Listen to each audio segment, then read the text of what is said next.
I'm Louise. I run the East Kent Flower Company on the hills between Ashford and Canterbury, and I'm here to show you how to make a Christmas wreath, just like the one over my shoulder. Let's get cracking. Firstly, in your pack you will have received either a 10-inch or 12-inch copper ring and some twine. You just simply need to attach the twine to the ring using a double knot. So you do that.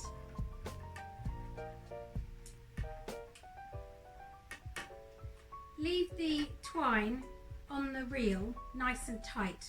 Don't allow this to get too long. You'll find it much easier as you're going along.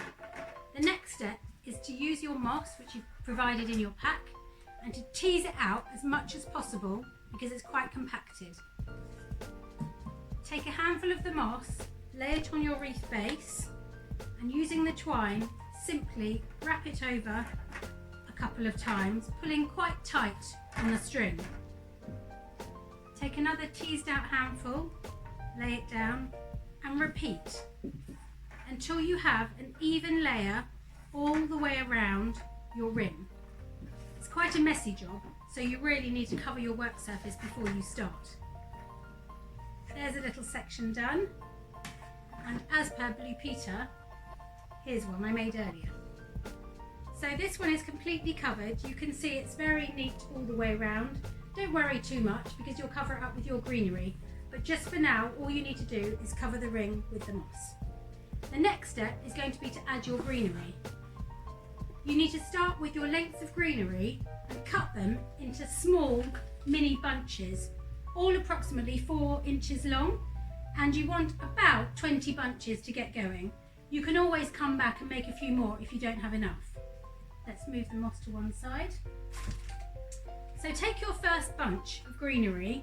I've always laid these so the bottom is spruce, the middle is bay, and the top is a bit of conifer.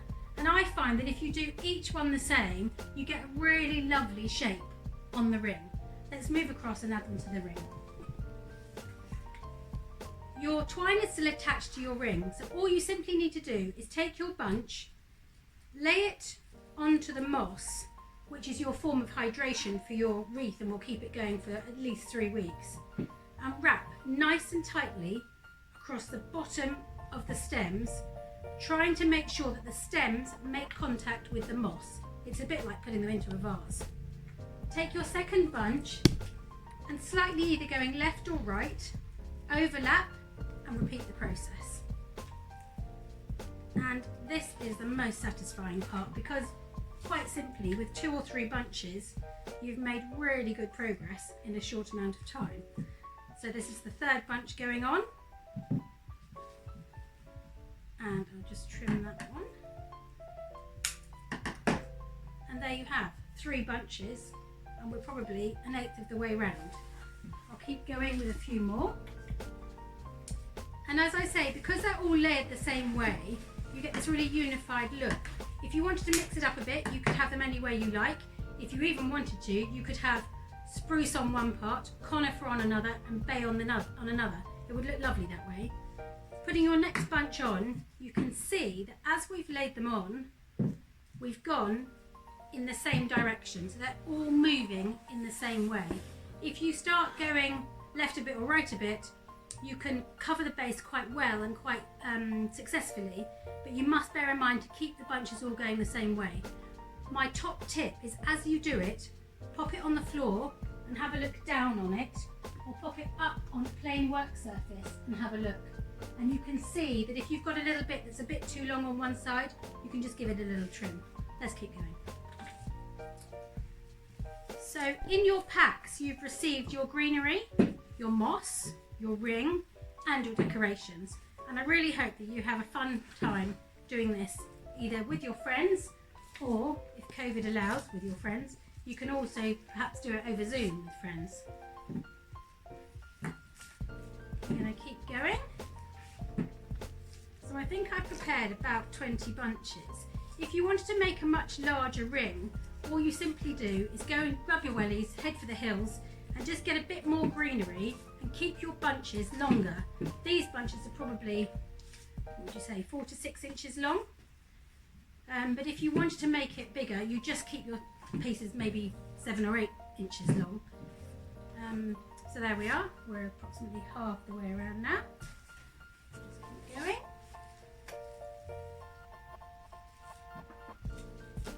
going. If you wanted to, the other thing you could do is you could buy some little fairy lights. They're quite inexpensive now, battery operated fairy lights, and you could attach the fairy lights at the end and wind the fairy lights around, and then all I would say is to pop the fairy light battery pack into a little plastic bag before you attach it to the back of the wreath, because fairy lights are generally for indoor use unless you're lucky enough to find some for outdoor use. So I'll just pick it up and show you again, and you can see that we're still moving in the same direction with all of the greenery. We're nearly done. In fact, that's rather beautiful just the way it is with the top unfinished.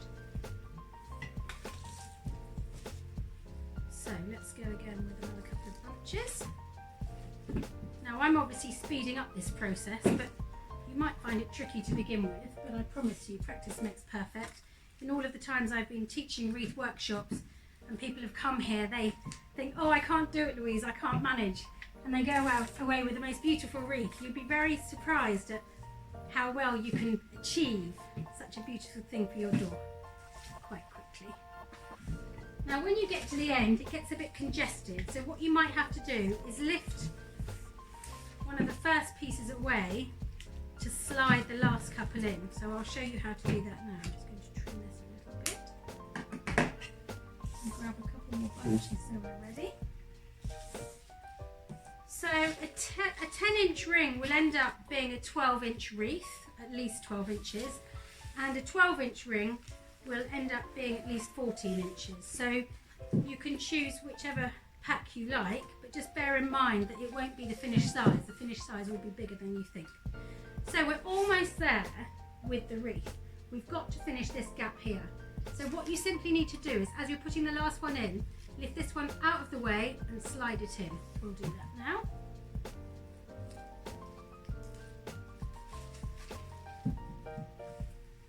Be careful not to catch the foliage of the first one. And then we're going to put the last one in. I'll lift up and show you. We only need one more just in here. Keep that string nice and tight against the ring. It's much easier. And there we are. One more.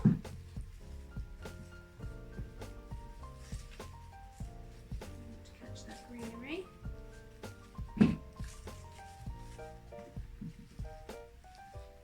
There you go. That's rather beautiful just the way it is. I do love the greenery. It smells amazing with the bay and the conifer. So that's your first step. What you need to do now is decorate it. So now we've moved on to the fun part. You've really done the hard work. So what you need to do is to add your decorations to your greenery base.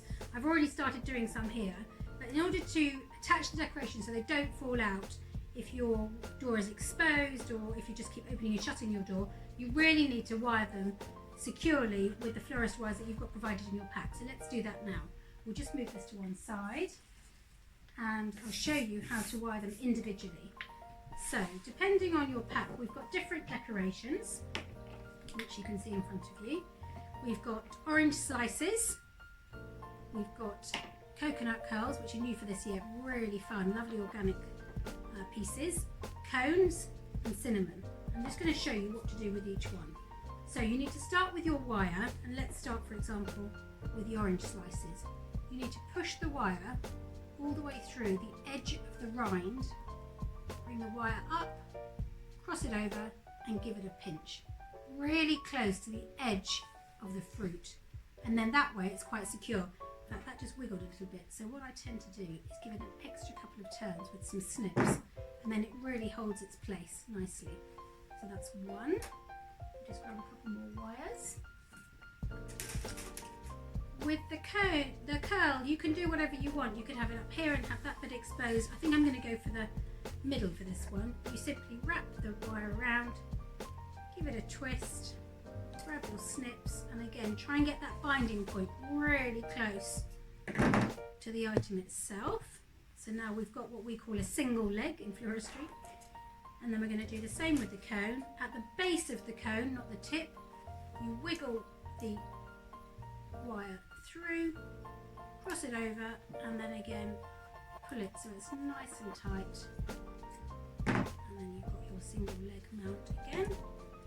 And with the cinnamon sticks, you simply wrap it round, again give it a twist and make sure it doesn't wiggle. If it wiggles, there's a danger that it could fall out of the wire. Now with these cinnamon sticks, I've covered them with a piece of ribbon that was hanging around in the workshop, which looks lovely and festive. So I'll just do that now because I've done it with the other two that I've already inserted. And what that does is it covers up the wire, and it's quite nice. You could just use a little bit of anything you've got lying around, or a bit of raffia just to cover up that wire. So now we're going to attach those to the wreath ring, and I'm going to show you how to do that. So what you need to do is you need to make sure that the wire goes all the way through the greenery and the moss and comes out the other side. So the first thing you need to do is to take your loop of string where you want the top to be, and I would lay out all your decorations first, and then you'll know how you want them. You could group them together, pine cones, oranges and so on, or you could do it like I have and spread them out. So we need to put this third cinnamon stick in. I've got one there, and one, I think I'm going to go over here. What you could do is lay it on the floor and then look down on it, or hang it up temporarily on your door and think how you want your decorations to be. So I'm pushing it, the wire, through the greenery, through the moss, and then returning the wire on a bend back into the moss so it doesn't scratch your door or damage the door in any way. And then again, find your binding point, lift it up, have a look at it, make sure you're happy with where it is. And then we're going to go for our third lot of oranges, which I think I'm going to do down here. So again, we're going in through the greenery, through the moss, out the other side as you can see, grab the wire, return it back into the moss.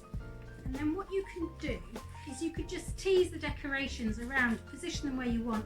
I tend to sort of have them semi-hidden, so they're not that obvious, but they are there. So there we are, those are those. And you would do the same with all of your decorations. Push it through the foliage, then the moss, and out the other side, return it back inside. The last little bit we're going to do is we're going to make a ribbon. And you've either got a piece of velvet or a piece of gross grain. They're both beautiful. I think I'm going to use this one just to show you today. And we're just going to simply make a really nice loop with the ribbon. Pull it down together.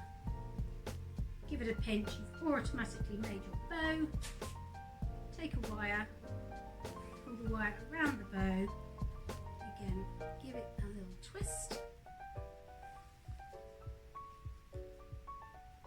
And then you've made your bow like that. And then what you could do is you could again find your binding point, which was there. You could place your ribbon down here or up the top, or if you wanted to, you could have your ribbon as a loop, as I've done up here on this ring. And as you can see, I haven't got a bow at all. I've just used a piece of ribbon to attach it to the door or to the hook, as I've done up here. So there you are. You've had a lovely hour or so of enjoying yourself, I hope. Thank you so much for joining me in making a wreath today. I'd love to see your creations. Please do tag me on Instagram or Facebook, Louise at the East Kent Flower Company. Bye for now.